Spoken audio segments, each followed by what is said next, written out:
Muy buenas noches. Bueno, hemos estado toda esta semana tratando de entender cómo va a quedar la economía mexicana por esta cuestión del coronavirus, qué está haciendo el gobierno. Hoy sale una muy mala noticia, tengo que decirlo, que es que el banco JP Morgan de Estados Unidos y que opera también aquí en México, ha dicho que la economía mexicana se va a contraer, se va a disminuir en 7% este año, 7% la caída del Producto Interno Bruto. En fin, es el peor pronóstico, hay que decirlo, que ha salido desde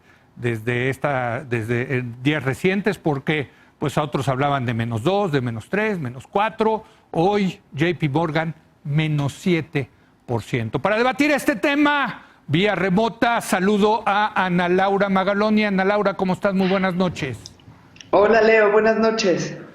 Luis de la Calle, ¿cómo estás, Luis? Muy buenas noches. ¿Qué tal, Leo? ¿Cómo estás? Buenas noches. Y Sabino Bastidas, ahora sí te tocó vía remota. Sabino, muy buenas noches. Es un placer, la sana distancia. Me da mucho gusto saludarlos. Muy buenas noches. La sana distancia, así es.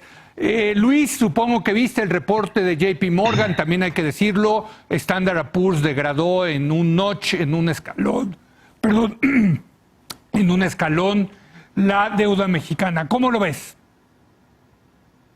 Bueno, ya lo decíamos el jueves pasado, vivimos una circunstancia extraordinaria donde vamos a tener un choque muy importante en el ámbito sanitario por la llegada del coronavirus a México, su expansión, y un choque también muy importante en el ámbito económico, porque se combinan tres cosas simultáneamente.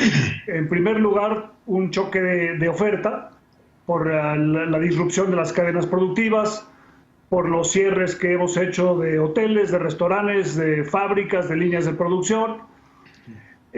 Adicionalmente, un choque de demanda por el colapso del consumo y la inversión. Y a todo esto se añade un incremento muy importante de la incertidumbre. Y en momentos de incertidumbre, pues hay presión sobre los mercados de capitales, sobre el peso mexicano, sobre las finanzas públicas. Y estos tres efectos, en la demanda, en la oferta y en el riesgo, se refuerzan unos a otros, y eso permite predecir que vamos a tener una desaceleración, una recesión probablemente más profunda que en 2008-2009, cuando también tuvimos una crisis sanitaria, el H1N1, y una recesión en Estados Unidos. En ese año el Producto Interno Bruto en México cayó 6%, y es lógico pensar que la caída en 2020, por el gran frenón que hay en Estados Unidos y el gran frenón que habrá en México, y el coronavirus, tendrá una caída probablemente más importante que el -6 de la vez pasada. Sí, pues te digo que JP Morgan está diciendo que -7. Ana Laura, la verdad tengo que decir que me dejaste pensando la semana pasada con este tema de la economía informal y le he estado dando vueltas, pero creo que es fundamental, y no solamente desde luego yo, sino que todo mundo está pensando en ese tema de qué hacer con la economía informal. Ana Laura. Y pues para añadir al diagnóstico, Leo, y también me parece que es un tema que no está en la agenda, es el tema de la incertidumbre jurídica del pasado. Sí. Y eso es algo que va a frenar muchísimo la economía. ¿A qué me refiero? O sea, el mercado en el mundo se mueve a partir de contratos y acuerdos entre distintos actores. Pueden ser de distintos países o de un mismo país, pero uno le da la materia prima al otro, el otro contrata no sé quién y lo vende a no sé dónde, el otro lo transporta, el otro lo empaqueta. Y son cadenas que están sustentadas en contratos, y en contratos donde la gente paga anticipos, donde espera ganar determinado dinero, está organizado el mercado de una manera. Cuando sucede un hecho como el coronavirus, todas esas obligaciones contractuales del pasado, no las del futuro, se ponen en duda, porque ya existe lo que se llama caso fortuito o fuerza mayor, que es un contexto que no pudo haber sido previsto por ninguna de las partes, que es inevitable, que era imprevisible y que cambia completamente el contexto de las obligaciones. Oye, Ana Laura, en Estados Unidos les llaman actos de Dios, si no me equivoco, ¿no? Exactamente. Así es. Y entonces lo que viene ahorita es, y lo ves en las empresas, lo que hoy están debatiendo empresas norteamericanas, holandesas, mexicanas, es quién les debe qué y a quién le deben, pero del pasado. Y mientras que ese pasado y de incertidumbre jurídica no se resuelva, es bien difícil activar la economía hacia adelante. Entonces, muy rápido requiere de abogados, de sistemas de conciliación, de reglas del juego que clarifiquen a los actores qué vamos a hacer con esta variable que se llama caso fortuito y fuerza mayor, y se necesita generar una certidumbre rápida sobre el pasado, que cada quien asuma sus deudas para que podamos seguir negociando o activando el mercado a futuro. A mí me parece que se habla mucho de las políticas contracíclicas, de lo que tendríamos que hacer para activarlo, pero creo que esto otro es como una llanta de coche que se derrapa en sí misma, sí, y que te impide mover el coche hacia adelante. Entonces, me impresiona qué poco está mapeado en la crisis económica todo el tema contractual, laboral, de créditos, de cuánto vale el peso hoy y cómo pacté. Yo pacté contigo al peso a 20 y ahorita estamos en 24, sí, 25. Claro. Y ¿cuáles son las tasas de interés? ¿Qué es lo que te puedo entregar y qué ya no te voy a poder entregar? ¿Quién puede cobrar a qué? Si se tiene que cobrar o no daños y perjuicios. O sea, el mundo del derecho, que es el mundo de las relaciones humanas y contractuales del mercado, está completamente paralizado en la incertidumbre del pasado. Y esto lo tenemos que adelantar, ¿no? Tenemos que verlo. Bueno, siempre nos dejas buenos puntos, Ana Laura, también Sabino y Luis de la Calle, perdón. Pero yo creo que ayuda mucho en esta discusión que decía Ana Laura, Sabino, en Estados Unidos 2 millones de dólares de política fiscal contracíclica, el mayor paquete de la historia de ese país, casi 10 puntos del PIB, en tiempos de paz, desde luego. Sabino. Así es, Leo, muy buenas noches. Mira, yo creo que estamos ante una epidemia subestimada. Hemos subestimado desde el punto de vista sanitario muchas de sus consecuencias. Estamos ante algo totalmente desconocido y no lo hemos subestimado nosotros, lo ha subestimado el mundo, lo subestimó China, lo subestimó Italia, lo subestimó España. Queda claro que en México, en Estados Unidos y en Brasil hemos subestimado parte de este proceso. Lo hemos subestimado desde el punto de vista sanitario y platicábamos de eso hace 8 y 15 días, pero también desde el punto de vista económico. Yo creo que el daño económico, y que será un daño social y por supuesto en términos de gobernabilidad y político, está dado en función del tiempo. Hay 3 escenarios planteados por el consenso de las agencias de riesgo, planteando, si esto se resuelve en 4 semanas, estamos viendo en este momento quizá el peor número, son las 4 semanas de nos guardamos en este momento, colapsamos los sistemas de salud en 3, 4, 5 días, vivimos esta crisis. Bueno, a lo mejor en la segunda mitad del año hay un proceso de recuperación. El otro escenario es que no se resuelve el asunto en las 4 semanas, las epidemias no tienen un día de cerrar la cortina. Tenemos todo el problema de lo que hoy se planteó en el G20, de que el mundo subdesarrollado seguramente tiene un problema de medición. El riesgo en el mundo es una cifra negra. Si tú estás viendo los números de las personas infectadas, claramente los mapas no hacen sentido. Lo que platicábamos hace 15 días de la frontera México-Estados Unidos y que antier platicabas con el exsecretario Frank, claramente tenemos una cifra negra, y África y Sudamérica y las zonas conurbadas de las ciudades más pobladas pueden posteriormente exportarle la enfermedad a otros países, y por lo tanto podríamos estar viviendo un tercer mal escenario, que es un escenario de todo 2020 antes de que tengamos la vacuna, que es un escenario de llegar con esta epidemia en diciembre, en el invierno del hemisferio norte, y que se repita el escenario. Así es. ¿Quién es, desde el punto de vista cultural, quien ganó ya esta batalla en nuestras discusiones históricas entre el Estado y el mercado? Pues es el Estado. Porque lo que estamos esperando todos es que el Estado, y es precisamente a lo que te refieres con el paquete de Donald Trump, son los estados los que están aportando el dinero. Y la pregunta es, ¿cuáles son esos paquetes económicos? ¿En qué bolsillo correcto se colocan para ser eficaces en términos de reactivación económica? ¿Cuál es el momento oportuno? 2 trillones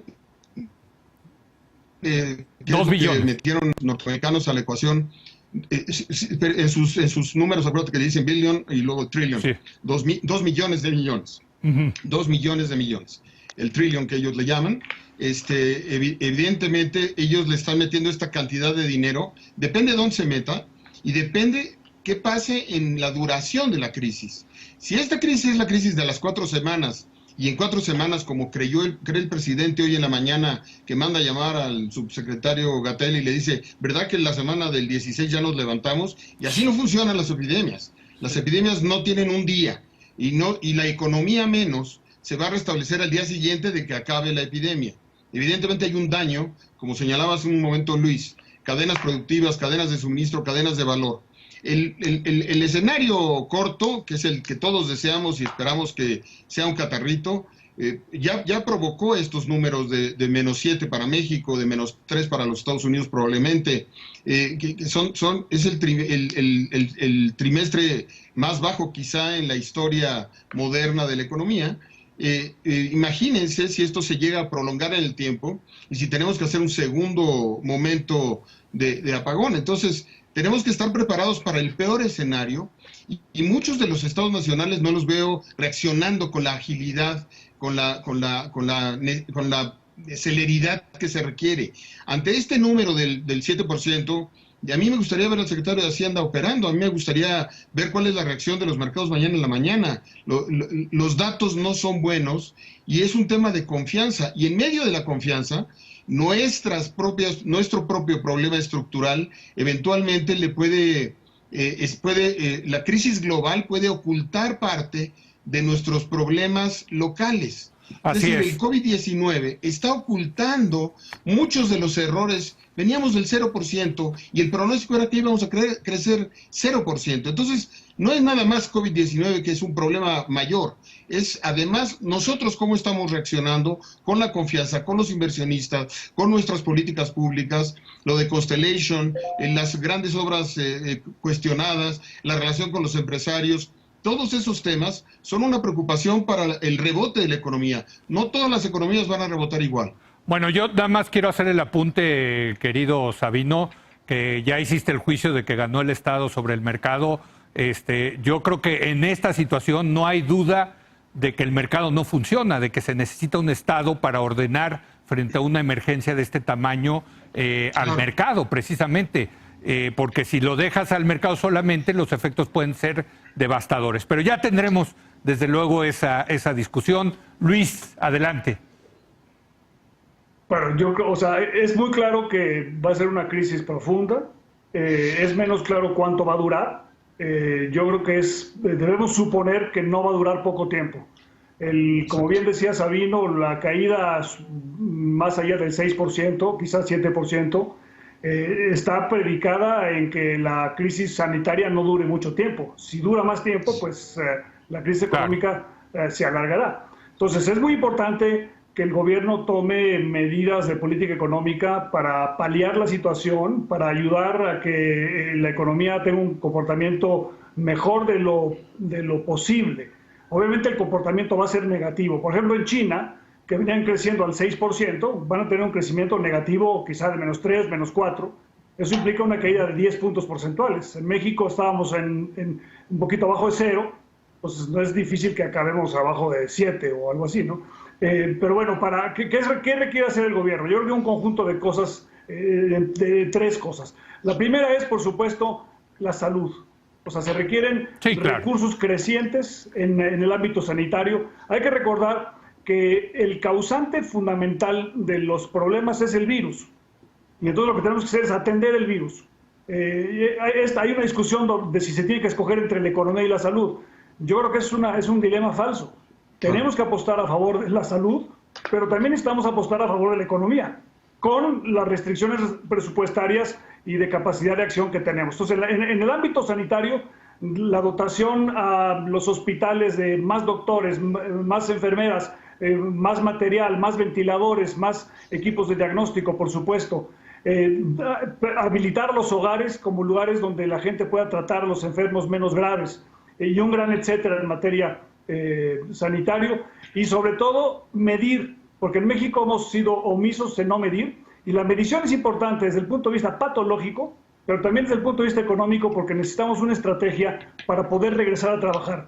Y van a perdón que te interrumpa. Los se han curado. Perdón que te interrumpa, Luis, pero ahí creo que es importante decir esta noticia increíble. El gobernador de Jalisco dijo, nosotros vamos a seguir la recomendación de la Organización Mundial de la Salud de pruebas, pruebas y pruebas. Trajo pruebas de Estados Unidos y están paradas en la aduana de México. Perdón, me rebasa este tipo de noticias, Luis. Como lo decía Sabino al principio, o sea, nos agarró de sorpresa, pues más o menos. Las propias autoridades han dicho que saben de este tema desde principios de enero y ya para finales de marzo deberíamos tener una enorme cantidad de equipos de diagnóstico y una enorme cantidad de ventiladores para poder enfrentar la crisis que no estamos enfrentando de una manera correcta, ¿no? Entonces, eso es en la parte sanitaria. Y luego se requiere todo un programa, como bien decía Ana Laura, en materia económica, sobre todo para evitar que las familias y las empresas pasen de una situación de problemas de liquidez a problemas de solvencia. Y eso solamente se logra si hacemos una pausa en la economía, también que tenemos que hacer una pausa en los cobros, porque si no, las empresas y las familias van a llegar a una situación de insolvencia y van a quebrar. Claro. Ana Laura. A mí me parece súper importante esto último que dice Luis. O sea, cuando estás frente a un problema de liquidez es muy distinto de cuando ya estás en la bancarrota y ya no puedes hacer frente a nada porque ya tronaste. Y cuanto más rápido tengamos el diagnóstico de cuáles son las pérdidas, de qué contratos sí voy a cobrar, cómo le voy a... A mí me preocupa un montón un paro que deje a mucha gente parada. ¿Y cuánto tiempo aguanta una empresa la nómina? ¿Cuánto tiempo se le puede pagar el salario sin producir? Si no salimos rápido de la crisis de salud, la economía se va a ir colapsando y colapsando, porque no puedes intentar sacar adelante al país si todavía los contagios y el desorden que genera toda una crisis de salud y las muertes y los ventiladores y todo esto que estamos viendo en España sigue funcionando al mismo tiempo que estás tratando de activar la economía. Entonces, pero ahí, Ana Laura, lo que se necesita es que la intervención del Estado, precisamente, con programas de transferencia, ¿no? Y no queda claro cómo implementar eso, ¿no? Sobre todo con la economía informal. No queda claro, y además, ¿sabes lo que me está gustando, Leo? Sí. Es ver muchas iniciativas locales. Totalmente de acuerdo. Sea la oportunidad que el federalismo mexicano surja y según contextos la estrategia, ¿no? Así es. Entonces, si Yucatán pues es un estilo muy distinto a Nuevo León, y Nuevo León es muy distinto a la Ciudad de México, y barrios del Estado de México son absolutamente sui generis versus el resto del país. O sea, claro. Lo que me está gustando es que hay un espacio político de descentralización para tomar acciones y tomar espacios que ha habido vacíos de gobierno, digamos, del gobierno federal. Y eso me parece que es una buena señal, porque que haya competencia política por atender bien la epidemia y por dar resultados rápido y por experimentar cosas distintas, porque aunque uno cree que las cosas son blanco y negro, pues seguramente que no. O sea, España es un país mucho más homogéneo que nosotros y mira toda la dificultad que está teniendo, o Italia, mucho más chicos, mucho más homogéneos en términos socioeconómicos, y todos los problemas. Imagínate a lo que nos vamos a enfrentar nosotros. Así es. Entonces sí me da gusto ver iniciativas locales. Insisto que la parte jurídica está subestimada, y esa parte jurídica que tiene que ver ese tránsito entre la liquidez y la solvencia, y quién le debe a quién y quién está obligado a hacer qué, eso me parece que está muy indefinido y que les genera muchísimo ruido a los empresarios y a los que generan empleos. Yo agregaría a lo que tú dices de la parte federal que se han adelantado, por increíble que parezca, los bancos, que también ya tienen una curva de aprendizaje en este tipo de situaciones. Imagínate. Y están dándole a sus clientes, digamos, periodos de gracia de hasta 4 meses para que no paguen sus créditos, porque prefieren eso a perder esos créditos, A la solvencia, ¿no? o sea, Le están, sí. exactamente. Sabino. De nada ganas llevándote a todo el mundo al buró. De Así nada es. ganas. Es otro Fobaproa. Sabino. Entonces, sí. Creo que hay que entender lo que es una crisis y creo que a veces subestimamos la crisis con una gran ingenuidad. Efectivamente, yo estoy totalmente de acuerdo y celebro muchas de las iniciativas espontáneas y locales en la riqueza del federalismo, pero así no se maneja una crisis. Una crisis requiere de orden, requiere claridad, requiere prepararse para el peor escenario, requiere alinear toda la infraestructura del Estado porque siempre son recursos escasos en torno a algo. No veo en México que la diferencia la esté haciendo en este momento este gobierno. En años pasados y durante mucho tiempo tenemos el artículo 29 constitucional, suspensión de garantías. En España se han emitido 2 decretos de 15 días de facultades extraordinarias para que el servicio de salud pueda hacer uso de instalaciones privadas, de hoteles. ¿Dónde está la novedad de la 4T para efectos de la suspensión de garantías? Van a suspender garantías de facto otra vez, como le hemos hecho en el pasado con los huracanes y los sismos, y no vamos a tomar todas las previsiones que tenemos que tomar en el caso. Es decir, yo creo que qué bueno que haya espontaneidad y que haya soluciones parciales, pero aquí es donde necesitamos organización del Estado. El artículo 29 establece la concentración, el Consejo de Salubridad General establece concentración. Se trata de tener los recursos necesarios para enfrentar esta crisis. ¿Qué es lo que no veo? Lo que sí veo ideas aisladas y las celebro y me da mucho gusto y espero que no se ocupe nada.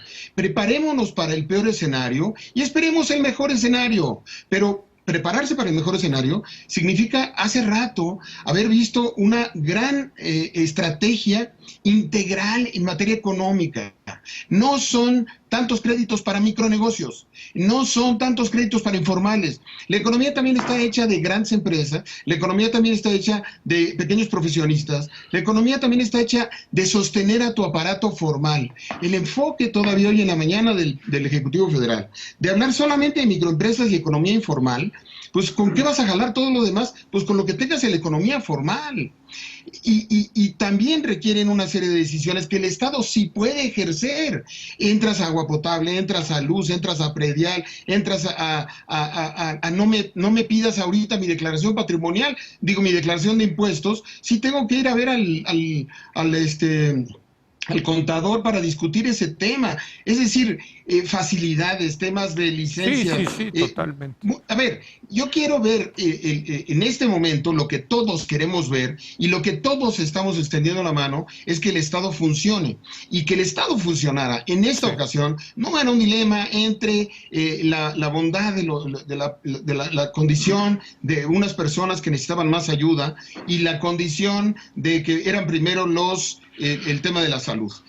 Era un tema de pruebas, lo que está diciendo Luis, lo que dijo la Organización Mundial de la Salud, lo dijimos aquí hace 15 días, test, era la solución, era de sentido común. ¿Qué te parece en ese sentido, Sabino, que tengan detenida en la aduana mexicana las pruebas para Jalisco? ¿Qué te parece? Una aberración, un error. Sí, deberían estar trayendo más pruebas. 5,000 pruebas por cada millón de habitantes. Elevar el umbral. ¿Por qué tenemos los números que tenemos? ¿Porque no tenemos enfermos? No, porque los enfermos no los estamos midiendo. Y puede haber alguna persona que hayamos tratado que esté contagiada y no se haya probado. Esa es la realidad. Ahora, si ustedes creen que la línea fronteriza hace que Texas y Tamaulipas tengan tal disparidad, pues yo no lo entiendo. No, es exactamente lo mismo que pasó con Italia. Sí. Italia subestimó mucho de esto a lo largo del proceso. Bueno, nos queda... Es el momento del Estado. Nos queda 30 segundos para cada quien para ir concluyendo. Luis de la Calle.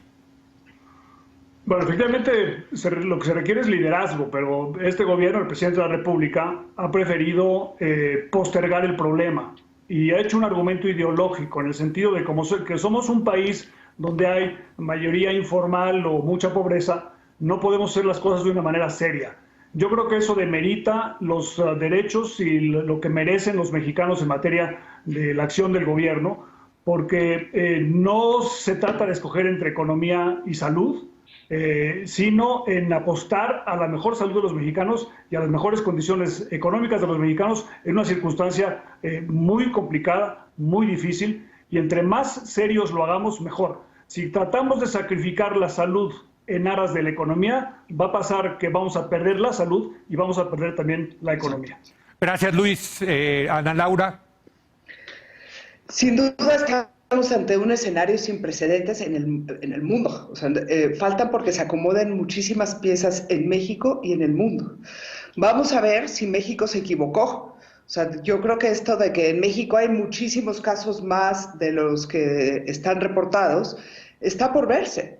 Sí, porque también tendría que haber más muertos si tuviéramos más casos reportados, si tuviéramos subreporte, digamos.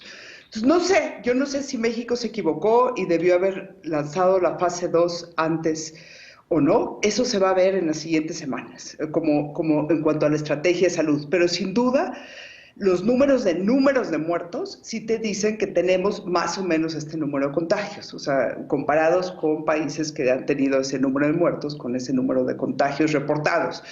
Pero más allá de eso, o sea, yo creo que el tema no está en qué está bien y qué está mal, sino quién le va a salir y quién se puede adelantar a que esto no sea tan costoso. Y ahí sí me parece que falta mucho por ver. Mucha estrategia, mucha visión, y a mí, yo no necesariamente comparto con Sabino que la única posibilidad es una política nacional, pero sí me parece que debe de haber una política nacional quizá tropicalizada o hecha de otra manera por los gobiernos locales y los gobiernos municipales. A mí sí me impresiona lo que está haciendo Miguel Treviño en Monterrey, o sea, San Pedro García. O sea, sí. Y me parece que hace una diferencia enorme que nunca podría bajar a ese nivel un gobierno federal.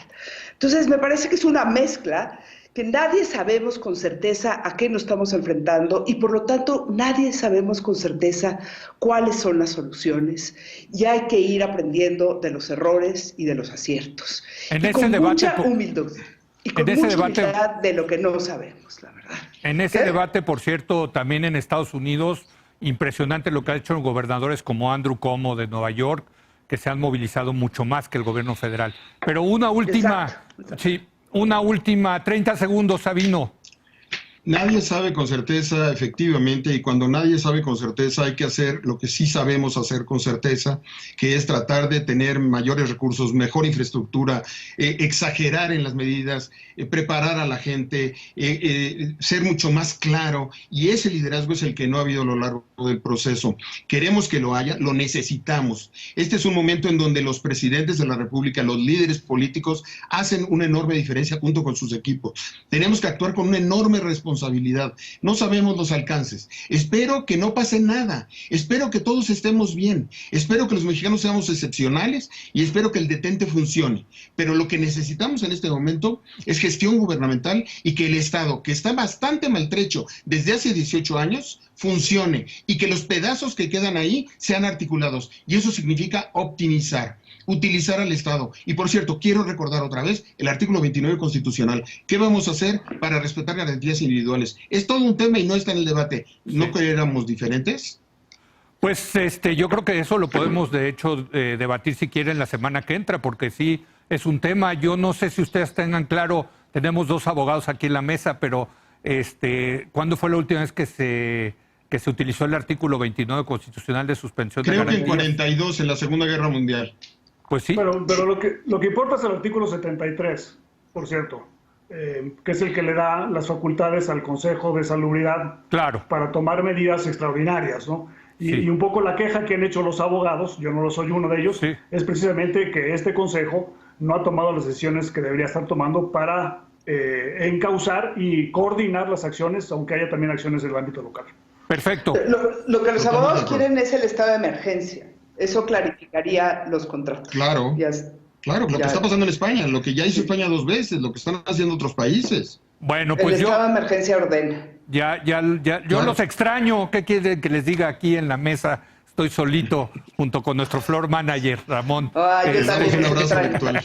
Pero les mando un fuerte abrazo de sana distancia. Es un privilegio, como siempre, debatir con Sabino, Luis y Ana Laura. Nos vemos la semana que entra. Gracias.